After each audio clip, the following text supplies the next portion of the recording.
बहुसंख्यक हिंदुओं के देश भारत में हिंदुओं की पहली मांग गोरक्षा के विषय में कहने को तो हर राजनीतिक दल आजादी के पहले से ही गोरक्षा की बात करता रहा है, पर आजादी के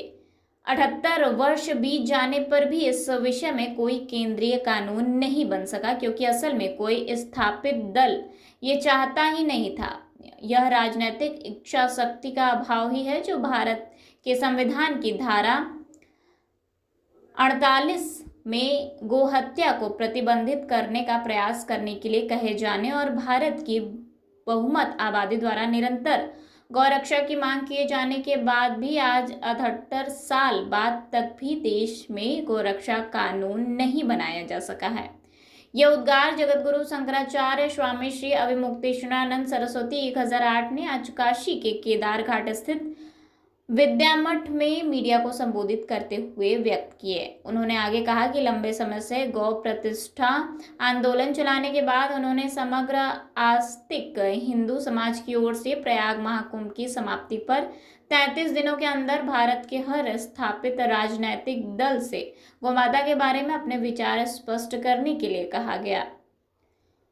उन्होंने पूछा था कि आप बताएं कि आप गाय के पक्ष में हैं या विपक्ष में, पर किसी की भी स्थापित राजनीतिक दल ने उत्तर नहीं दिया, जिसके लिए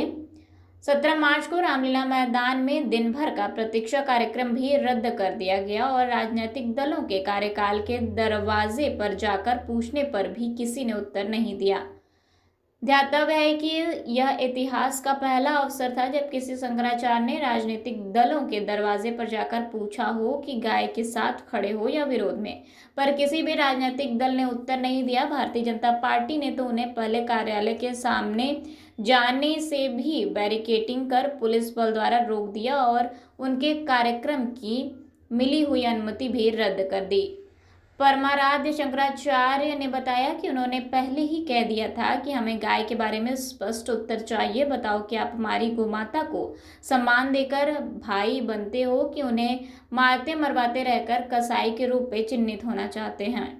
यदि साफ साफ उत्तर नहीं आता अथवा उत्तर ही नहीं आया तो हम स्पष्ट समझेंगे कि आप गोहत्या को जारी रखते हुए ही राजनीति करना चाहते हैं, जैसा कि आज तक यही हुआ है। अतः बार बार अवसर दिए जाने पर भी देश के स्थापित राजनीतिक दलों द्वारा गौरक्षा गौ सम्मान के प्रश्न पर चुप्पी दर्शाती है कि वे गौरक्षा में कोई रुचि, प्राथमिकता या विश्वास नहीं रखते और उनसे आशा करना अब मूर्खता होगी। विश्वास और आशा भरी जो मूर्खता हम करोड़ों गौभक्त हिंदू सनातनी 78 से अधिक वर्षों से करते आए, उसे अब आगे जारी रखने का कोई अर्थ नहीं है। परमाराध्य शंकराचार्य जी महाराज ने स्पष्ट कहा कि भारत का संविधान गाय के पक्ष में है और गौरक्षा चाहता है। कहा कि आम हिंदुओं को किसी भी दशा में गौहत्या स्वीकार नहीं है। उन्होंने गौहत्या और गौमांस आदि विक्रय से जुड़े लोगों को साफ कहा है कि वे अगर आजीविका के लिए यह कर रहे हैं तो उन्हें आजीविका के लिए विकल्प की तलाश करनी चाहिए और गौमांस खाने के आदती लोगों से कहा कि बहुसंख्यक हिंदुओं की पीड़ा को रोकने के लिए उन्हें अपनी खान पान की आदतों को बदलने के बारे में विचार करना चाहिए। उन्होंने भारत के संविधान का हवाला देते हुए भारत की सरकार से पूछा कि भारतीय संविधान के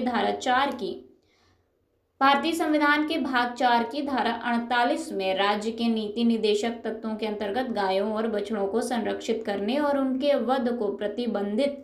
करने का प्रयास करने संबंधी कथन की अवहेलना क्यों कर रहे हैं और प्रयास शब्द की उपेक्षा क्यों कर रहे हैं। पत्रकार वार्ता में गोसेवालय प्रमुख देवेंद्र पांडे, उत्तरांचल प्रभारी विनय कक्कड़, महेश आहूजा, पश्चिमांचल प्रभारी बाबूलाल जागीर, पूर्वांचल प्रभारी विकास पाटनी, दक्षिणांचल प्रभारी किशोर भाई दवे सम्मिलित रहे।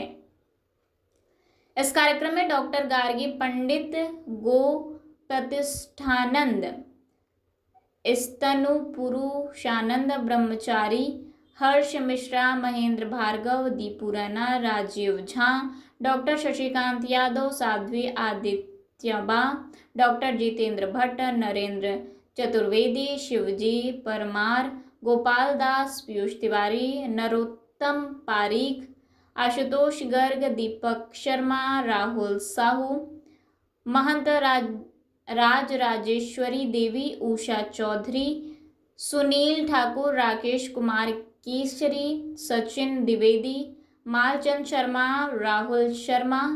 सोहम दास, स्वामी कृष्ण गिरी राजपूत, अमित चौहान, कृष्णानंद पांडे इत्यादि लोग उपस्थित रहे।